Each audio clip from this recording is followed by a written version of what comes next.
भ्रष्टाचार के मुद्दे पर प्रधानमंत्री नरेंद्र मोदी का बड़ा हमला। बिहार से पीएम मोदी ने विपक्ष पर जमकर निशाना साधा। उन्होंने कहा कि उनकी सरकार पर इतने वर्ष में भ्रष्टाचार का एक भी दाग नहीं लगा, जबकि कांग्रेस और आरजेडी का भ्रष्टाचार सबको मालूम है। पीएम मोदी ने सख्त कानून लाने की घोषणा की, जिसके तहत अगर कोई मुख्यमंत्री, मंत्री, प्रधानमंत्री जेल जाता है तो उसे 30 दिन के भीतर जमानत लेनी होगी, वरना कुर्सी छोड़नी पड़ेगी। उन्होंने साफ कहा, भ्रष्टाचारी अब जेल भी जाएंगे और उनकी कुर्सी भी जाएगी। क्या वाकई भ्रष्ट नेताओं को सत्ता का सुख मिलना चाहिए? क्या जेल से सरकार चल सकती है? पीएम मोदी ने विपक्ष पर करारा वार किया। सुनिए उनका पूरा बयान।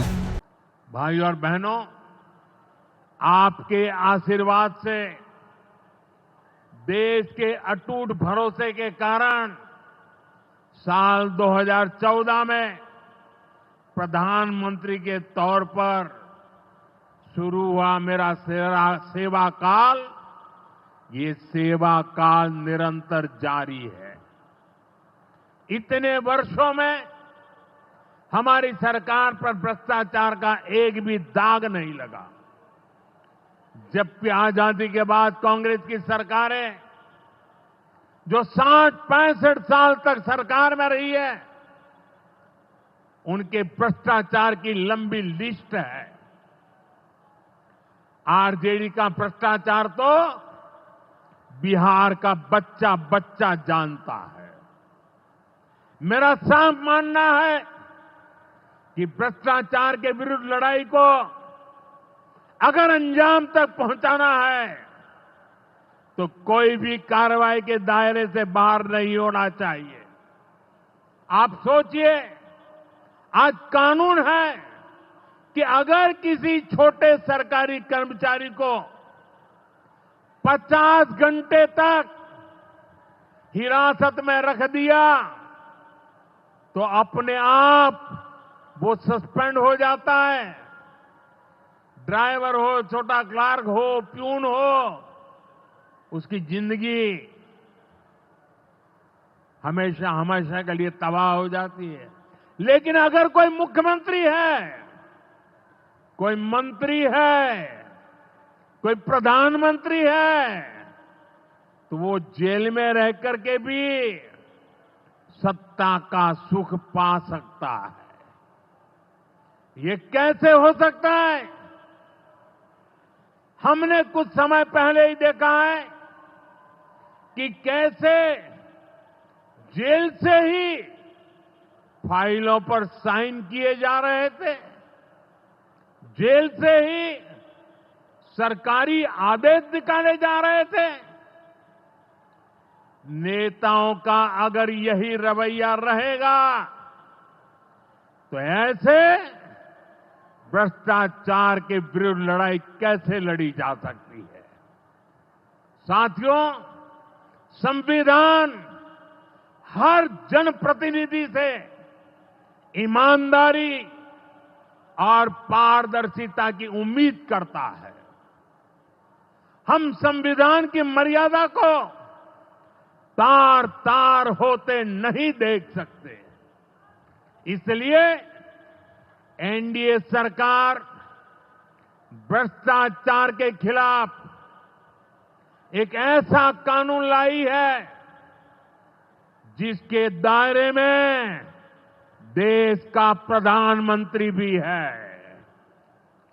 इस कानून में मुख्यमंत्री और मंत्रियों को भी शामिल किया गया है।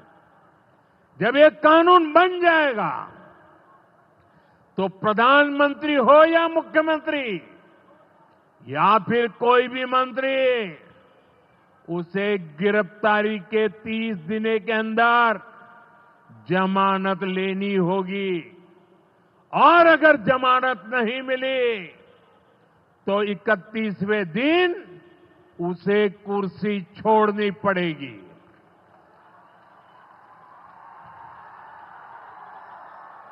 आप कहिए भाइयों, जो जेल जाए उसने कुर्सी छोड़नी चाहिए कि नहीं छोड़नी चाहिए?